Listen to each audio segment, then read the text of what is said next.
Hey, they own this building.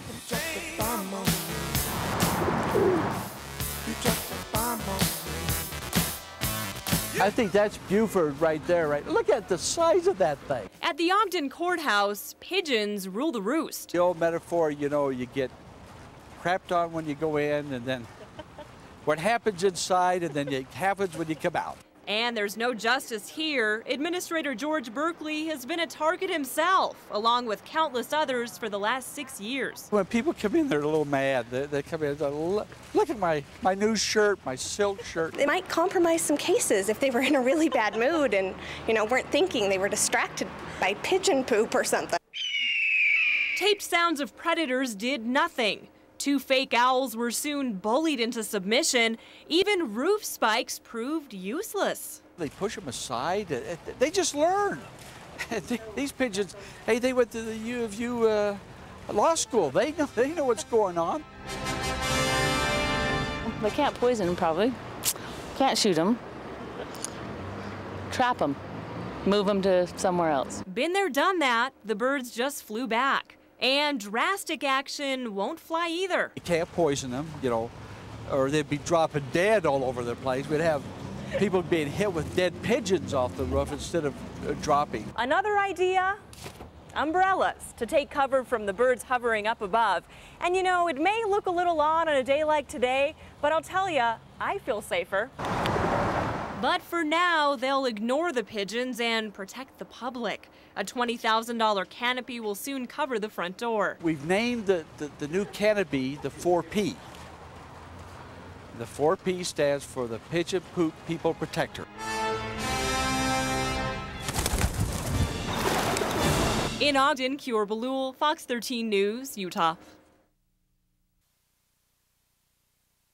This is the bank that was robbed in broad daylight, and just across the way here is a pizza place. So what's the connection? Well, without Sibeli's, police may not have caught the suspects so quickly.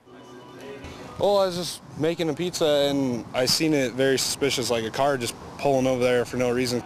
As Jeremiah Kempton was rolling the pizza dough, Sibeli's surveillance camera was rolling on the getaway of a bank robbery. And as soon as I looked over there and walked back, the car just immediately took off. In that car, former Virginia police officer Charles Harpster and his wife, Tammy Trushke. Bend police say around 4 p.m., Harpster walked into the Bank of the Cascades, demanded money, got it, and left. Obviously, anybody that was in this area that maybe saw somebody running from the bank, we'd appreciate a call. Police got a call, but it came 4 hours later and 30 miles away. Here at the Homestead Tavern, someone spotted the suspect's car, and inside the bar, just very good-looking couple. Owner Carol Rabel says Harpster and Trushke ordered some food, a few drinks, and gambled. They won almost $700 last night. Their luck wouldn't last much longer, but nobody knew it yet. Well-dressed, well-groomed, and I was joking around that Bonnie and Clyde sat here. Rabel says Harpster and Trushke stood out in the tavern, but not in a suspicious way. Oh, he was very attentive to her. Matter of fact, one of my customers says, wouldn't you like to have a gentleman give you that much attention, how he's just pampering on her. But by 9:30, they had the attention of law enforcement, who escorted them out of the bar and into the Deschutes County Jail. We've learned Harpster spent more than 20 years on the police force in Henrico County near Richmond, Virginia. This isn't the first time the former officer's been on the other side of the law. He and Trushke pled guilty to drug distribution charges in 2006. Now Harpster and Trushke both face robbery and conspiracy charges here in Deschutes County. The money they spent and won at the tavern has been seized as evidence. We're in Bend. I'm Kiaora Balul, KOHD News. And there was a blur of blue and orange at the Boise airport today as hundreds of fans were heading east for the big game. And along with their baggage, they carried a huge sense of pride. We are excited. Go Broncos. Before they can use their tickets to the game, they have to get their tickets to the plane. Jim Gervin is not simply a Boise State fan. He's an employee teaching health sciences on campus. And he'll give you an education on what he calls the best team BSU has ever had. We have the most experience and we have the most depth. Jim and his wife have packed up some clothes and some cash. I'm going to get 200. They're ready for the rivalry on the field and in the family. We had a niece and nephew back there that we have to take to breakfast and stuff. She's a Virginia Tech grad, by the way. All right. Thank you. Everything's been running like clockwork.